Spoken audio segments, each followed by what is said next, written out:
Inilah Injil suci menurut Yohanes. Dalam perjamuan malam terakhir, Yesus menengadah ke langit dan berdoa, "Bapa, telah tiba saatnya, permuliakanlah anakmu, supaya anakmu mempermuliakan engkau. Sama seperti engkau telah memberikan kepadanya kuasa atas segala yang hidup, demikian pula anakmu akan memberikan hidup yang kekal kepada semua yang telah engkau berikan kepadanya. Inilah hidup yang kekal itu, yaitu bahwa mereka mengenal engkau satu-satunya Allah yang benar dan mengenal Yesus Kristus yang telah engkau utus.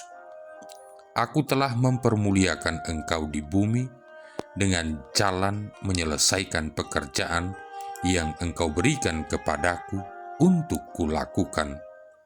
Oleh sebab itu ya Bapa, permuliakanlah aku padamu sendiri dengan kemuliaan yang kau miliki di hadiratmu sebelum dunia ada. Aku telah menyatakan namamu kepada semua orang yang engkau berikan kepadaku dari dunia. Mereka itu milikmu, dan engkau telah memberikan mereka kepadaku, dan mereka telah menuruti firman-Mu. Sekarang mereka tahu bahwa semua yang engkau berikan kepadaku itu berasal daripadamu. Sebab segala firman yang engkau sampaikan kepadaku telah kusampaikan kepada mereka, dan mereka telah menerimanya. Mereka tahu benar-benar bahwa aku datang daripadamu, dan mereka percaya bahwa engkaulah yang telah mengutus aku. Aku berdoa untuk mereka, bukan untuk dunia aku berdoa, tetapi untuk mereka yang telah engkau berikan kepadaku, sebab mereka adalah milikmu, dan segala milikmu adalah milikku, dan milikku adalah milikmu, dan aku telah dipermuliakan di dalam mereka. Aku tidak lagi ada dalam dunia, tetapi mereka masih ada di dalam dunia, dan aku datang kepadamu." Demikianlah sabda Tuhan. Saudara-saudari yang terkasih, setelah mengatakan segala sesuatu yang ingin dikatakannya kepada para muridnya, Yesus kemudian berdoa kepada Bapanya. Doa yang dilantunkannya terdengar sebagai semacam surat wasiat, sebuah warisan. Doa ini dihaturkan oleh Yesus kepada Bapanya hanya beberapa waktu sebelum ia ditangkap dan menderita sengsara. Kata-kata yang digunakan Yesus dalam doanya ini mengungkapkan isi hati Yesus yang terdalam, kasihnya kepada Bapanya di surga yang tidak dapat disangkal oleh siapapun, dan hasratnya untuk membagikan kasih ini dengan semua umatnya. Inilah kiranya apa yang dimaksudkan dengan mengenal Allah. Yohanes bab 17 ayat 3.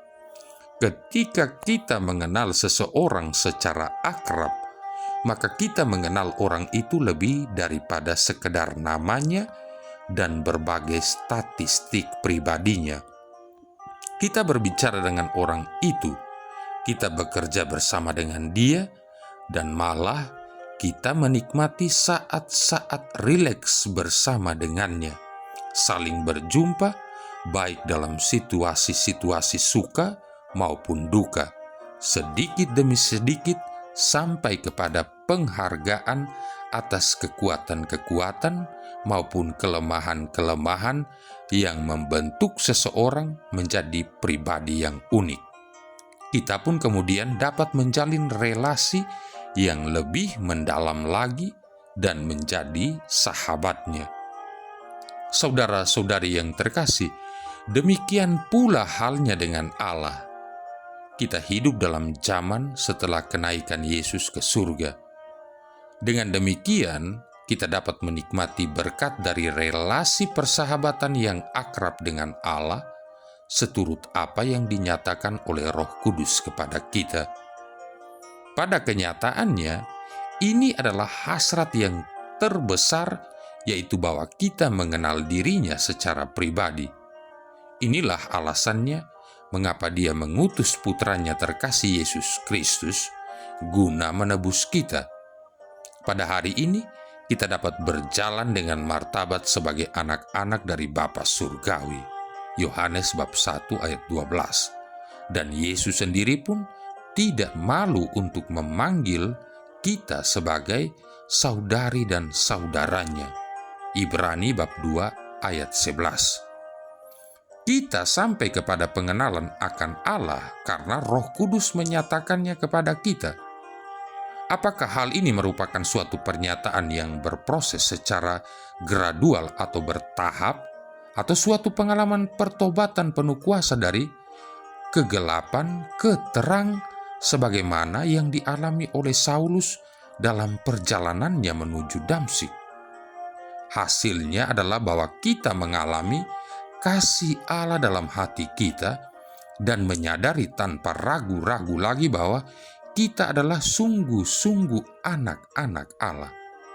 Allah begitu berkeinginan agar kita mengenal dirinya, sehingga Dia pun memberikan banyak cara atau jalan bagi kita untuk berjumpa dengan dirinya. Kita dapat melihat tangan-tangan Allah bekerja dalam sejarah umat manusia. Dia berbicara kepada kita melalui kitab suci dan melalui ajaran gereja, dan Dia senantiasa menopang kehidupan umatnya dari masa ke masa. Dalam berbagai sakramen, kita berjumpa dengannya melalui tanda-tanda dan liturgi. Dalam doa-doa dan devosi pribadi, kita pun dapat sampai kepada pengalaman akan kasih-Nya dengan cara atau jalan yang akrab dan istimewa. Dengan segala cara atau jalan ini, kita dapat mengenal Allah dengan akrab, sesuatu yang tidak dapat diungkapkan dengan kata-kata, dan banyak dari kita pun mengalami pengalaman akan kasih Allah. Jadi, Allah memang sangat merindukan agar kita mengenalnya dan mengalami kasih-Nya. Saudara-saudari yang terkasih, pada hari ini juga Gereja Katolik sejagat merayakan peringatan Santo Carolus Luanga dan kawan-kawan martir Uganda, Afrika. Kekristenan masih merupakan hal yang sangat baru di Uganda, Afrika, ketika suatu misi Katolik dimulai di sana pada tahun 1879. Para imam yang diutus adalah para imam misionaris Afrika. Karena jubah mereka yang putih, mereka lebih dikenal dengan sebutan imam-imam putih. Raja Mwanga tidak mengerti apa itu Kristen. Karena itu, ia menjadi amat sangat marah ketika seorang Katolik, Yosef Nkasa, menasehatinya untuk memperbaiki cara hidupnya. Raja kemudian membunuh sekelompok orang Kristen dan uskup Anglikan mereka. Raja Mwanga juga terlibat dalam kehidupan homoseksual. Ia terutama tertarik pada para pemuda pelayan istana. Murka Raja Mwanga berubah menjadi rasa benci dan dendam terhadap Yosef Nkasa dan agamanya. Segelintir pejabat istana yang ambisius mengobarkan murka raja dengan dusta mereka. Yosef Nkasa dihukum penggal pada tanggal 18 November tahun 1885. Penganiayaan pun dimulai. 100 orang terbunuh, 22 diantaranya kelak dinyatakan kudus. Dengan wafatnya Yosef Nkasa, Carolus Luanga menjadi pemimpin guru agama dari para pelayan istana yang beragama Katolik. Pada tanggal 26 Mei tahun 1886, Raja mendapati bahwa sebagian besar dari pelayannya telah menjadi Katolik. Ia memanggil salah seorang pelayan istana yang bernama Denis Sebukwawo. Ia bertanya apakah Denis mengajarkan agama kepada pelayan-pelayan istana yang lain. Denis menjawab ya.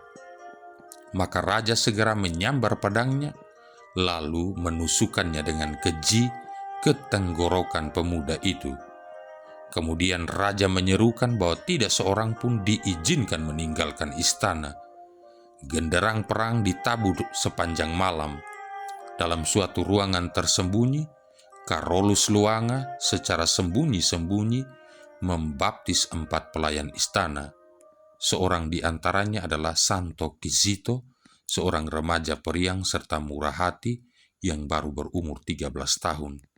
Dialah yang paling muda dalam kelompok mereka. Santo Carolus Luanga telah seringkali menyelamatkan Kizito dari nafsu jahat sang raja. Sebagian besar dari ke-22 martir Uganda yang telah dinyatakan kudus itu wafat sebagai martir pada tanggal 3 Juni tahun 1886. Mereka dipaksa berjalan 37 mil jauhnya, kira-kira 60 km, ke tempat pelaksanaan hukuman mati. Setelah beberapa hari di penjara, mereka dilemparkan ke dalam kobaran api. 17 dari para martir tersebut adalah para pelayan istana. Salah seorang dari remaja yang wafat sebagai martir adalah Santo Mbaga. Bahkan ayahnya sendiri yang bertugas sebagai algojo pada hari itu. Seorang martir yang lain adalah Santo Andreas Kakwa, wafat pada tanggal 27 Januari tahun 1887. Ia termasuk salah seorang dari 22 martir yang dinyatakan kudus oleh Paus Paulus ke-6 pada tahun 1964.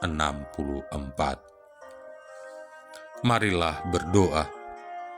Allah Bapa kami, Tuhan panenan, Engkau memberkati darah para saksi iman menjadi benih yang menumbuhkan umat baru. Semoga ladang gerejamu di Afrika yang disiram Santo Carolus Luanga dan teman-temannya membuahkan panenan berlimpah. Demi Yesus Kristus Putramu Tuhan dan pengantara kami, yang bersama dengan Dikau dalam persatuan Roh Kudus hidup dan berkuasa, satu Allah sepanjang segala masa. Tuhan memberkati kita sekalian, Bapa, Putra, dan Roh Kudus.